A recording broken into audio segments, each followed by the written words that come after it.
Today I'm going to talk about the importance of economic empowerment.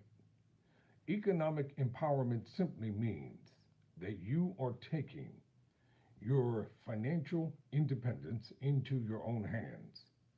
Do you not know that nations spend untold billions and billions of dollars and even trillions of dollars fighting one another? What are they fighting for?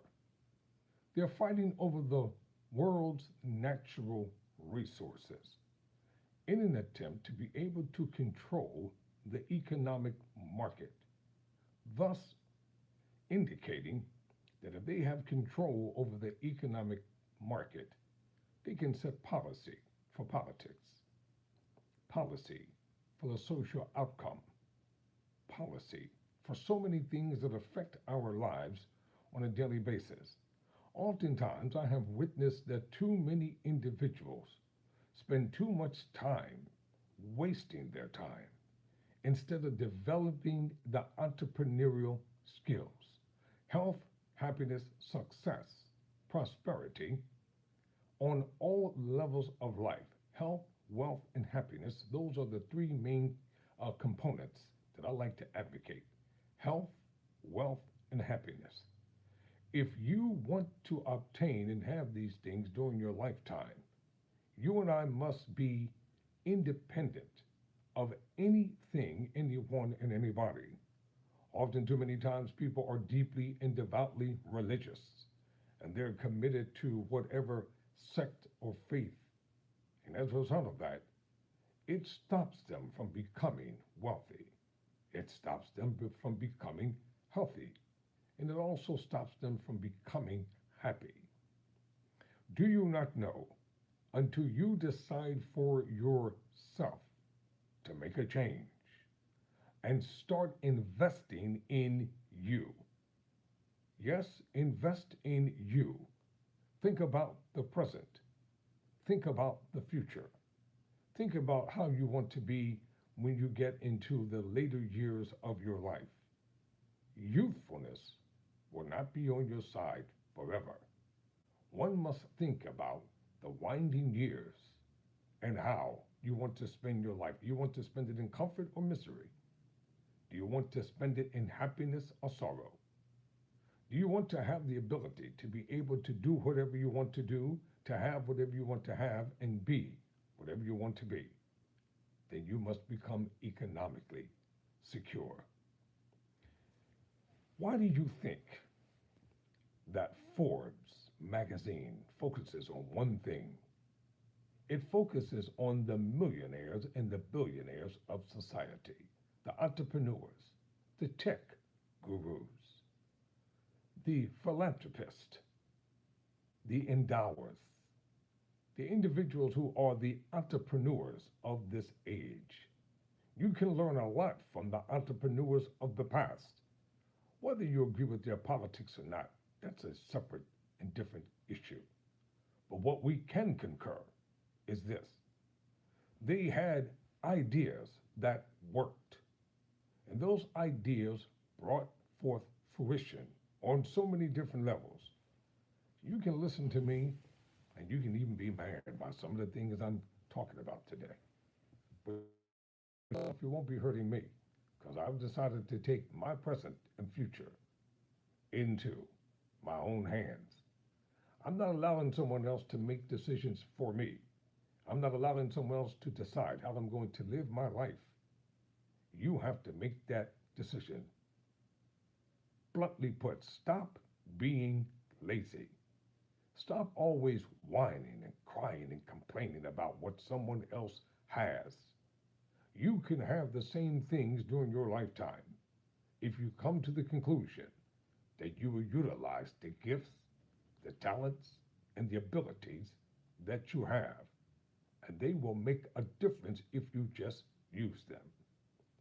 Yes, sometimes it's hard trying to accomplish success, but it's worth it. There are two books I'm going to recommend you to read.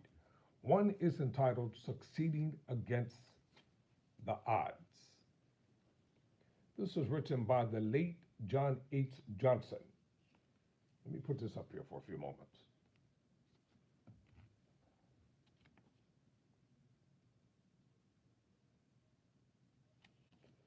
The late John H. Johnson was the founder of what we know in Black Life, of Ebony and Jet magazines. Really, the apparent company was called the Johnson Publishing Company. The late John H. Johnson was the founder, chairman, and CEO of the Johnson Publishing Company.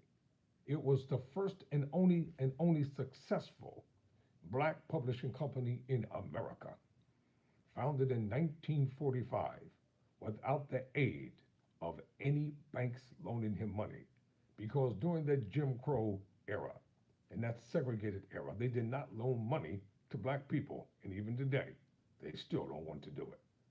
John H. Johnson made the decision to take his own destiny into his own hands, and he asked his mother if he could use her brand new furniture that she worked hard for doing days work and pawn it for $500.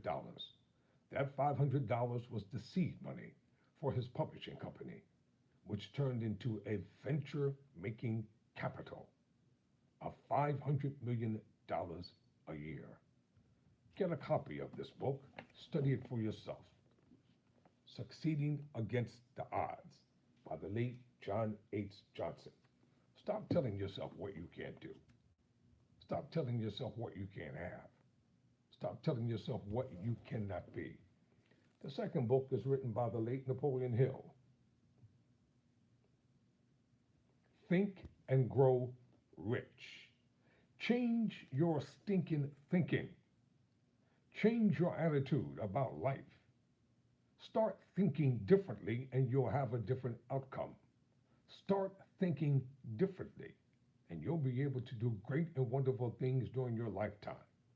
Yes, your thoughts have power. Your thoughts have actions. Your thoughts can produce poverty or prosperity. Your thoughts can produce sickness or health. Your thoughts can produce wealth, happiness, and success, or your thoughts can bring misery, bitterness, sorrow, and poverty. The choice is yours. Too many individuals are always sitting back blaming everyone and everybody for what they don't have. Ladies and gentlemen, I surmise to you today, take your destiny into your own hands. Do you not know that the profiteers of war, I'm talking about the profiteers of war, yeah, they make billions of dollars from who? The manufacturers. The weaponry has to be made. And there is billions that are being made for the weapons of war. What are you going to do with what you have? The principles in Think and Grow Rich, they will work for anybody, black or white, rich or poor. It doesn't matter where you start out in life. It determines how you end up. Health, happiness, success, prosperity, joy, and money. It can be yours if you make the right decision. Never surrender, never quit.